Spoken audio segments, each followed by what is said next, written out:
Hello guys, welcome to my channel. आज की इस वीडियो में हम रिफॉर्मेशन मूवमेंट के बारे में डिस्कस करने वाले हैं। प्रीवियस वीडियो में हमने इंग्लिश रेनेसां को डिस्कस किया था, उसकी लिंक आपको डिस्क्रिप्शन में मिल जाएगी। तो चलिए स्टार्ट करते हैं।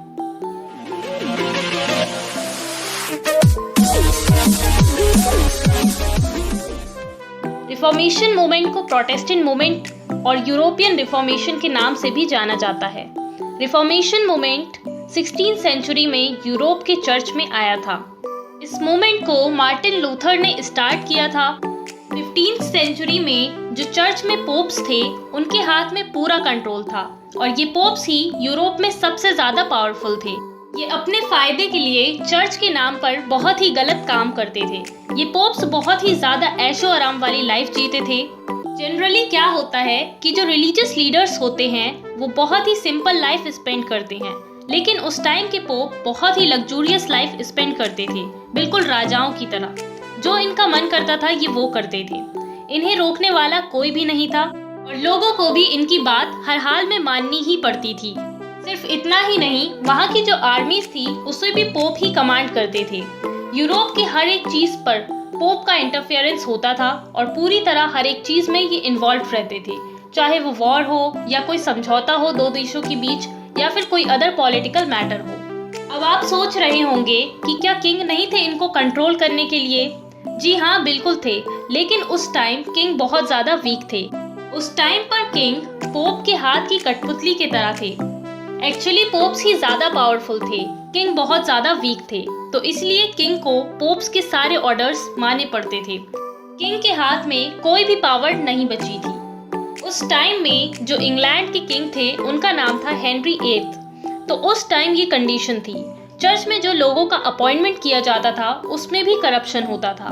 पोप जिन्हें चाहते थे उन्हीं को चर्च में अपॉइंट करते थे, इसमें भी भेदभाव होता था। रिलीजन के नाम पर बहुत ही गलत काम करते थे, जैसे कि sale of indulgence. Sale of indulgence एक बहुत ही बुरा और गलत रिवाज था जिससे पोप लोगों को बेवकूफ बना रहे थे। अब मैं आपको बताऊंगी कि सेल ऑफ इंडल्जेंस में क्या होता था। अगर किसी पर्सन ने कोई पाप किया तो उसके बदले में अगर वो चर्च को ज्यादा से ज्यादा पैसे देता था या फिर पोप का बताया हुआ कोई चैरिटेबल वर्क करता था, तो ऐसा करने से उसे चर्च की तरफ से पेपर पे ये लिखकर दिया जाता था कि इनके पापों को जीसस ने माफ कर दिया है और इनकी सोल अब प्योर हो चुकी है। तो जब भी इनकी डेथ होगी तो इनकी डेथ के बाद जीसस इनकी सोल को हेवन भेजेंगे। तो ये होता था सेल ऑफ इंडल्जेंस, जिससे पोप लोगों को बेवकूफ बनाते थे कि मनी देने से आपके पापों को माफ कर दिया जाएगा और आपकी सोल हेवन जाएगी। ये सेल ऑफ इंडल्जेंस उस टाइम पर बहुत ज्यादा पॉपुलर था। लोग पोप पे ब्लाइंडली ट्रस्ट करते थे। एक जर्मन साधु थे जिनका नाम मार्टिन लूथर था। पोप जो लोगों से प्रथाएं करवाते थे उन सभी प्रथाओं के खिलाफ थे मार्टिन लूथर। मार्टिन लूथर सोचते थे कि हमारे रिलीजन में क्या सच में इस तरह की गलत प्रथाएं हैं जो पोप लोगों से करवाते हैं। मार्टिन लूथर सच जानना चाहते थे और सच जानने के लिए उनके पास एक ही तरीका था कि वो बाइबल को पढ़ें। मार्टिन लूथर ने बाइबल को अच्छे से पढ़ा और जब उन्होंने बाइबल पढ़ी तो उन्होंने देखा कि पोप जो भी प्रथाएं लोगों से करवाते हैं, जैसे कि सेल ऑफ इंडल्जेंस, ये सब बाइबल में है ही नहीं। तो आखिरकार मार्टिन लूथर के सामने सच्चाई आ ही गई कि पोप लोगों को रिलीजन के नाम पर बेवकूफ बना रहे हैं। ये चीज मार्टिन लूथर को तो पता चल गई थी, लेकिन आम लोगों को ये बात पता नहीं थी। लोगों को सच बताने के लिए मार्टिन लूथर ने 95 थीसिस तैयार करी।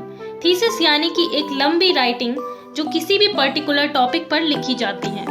इन 95 थीसिस में लूथर ने उन प्रथाओं को लिखा जो पोप लोगों से करवा रहे थे और उन चीजों को भी लिखा जो बाइबल में लिखी हुई हैं, ताकि लोग इन दोनों में डिफरेंस देख सकें कि पोप लोगों से कितना गलत करवाते हैं और लोगों को सही गलत समझ में आ जाए। लूथर ने ये 95 थीसिस जर्मनी विटेनबर्ग के ऑल सेंट्स चर्च के दरवाजे पर जाकर लगा दिया और जर्मनी के अदर चर्चेस के डोर पर भी ये थीसिस लगाए। और इन 95 थीसिस को लूथर ने 1517 में लिखा था और इन थीसिस से ही रिफॉर्मेशन मूवमेंट की स्टार्टिंग हुई। लूथर ने जब 1517 में इन थीसिस को लगाया था तब स्टार्टिंग में पोप ने इन थीसिस को इग्नोर कर दिया, लेकिन धीरे धीरे लूथर की ये बातें पूरे यूरोप में फैलने लगी।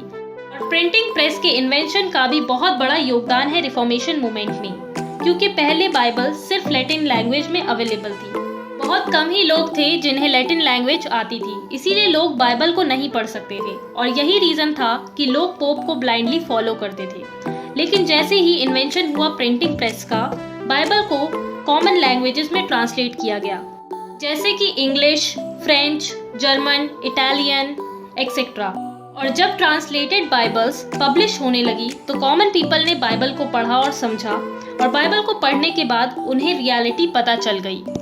उन्हें पता चल गया कि मार्टिन लूथर सही थे। तो इस तरह से जब मार्टिन लूथर के आइडियाज पूरी तरह फैल गए तो पोप लियो 10 ने 1520 में मार्टिन लूथर को पूरी तरह बॉयकॉट करवा दिया।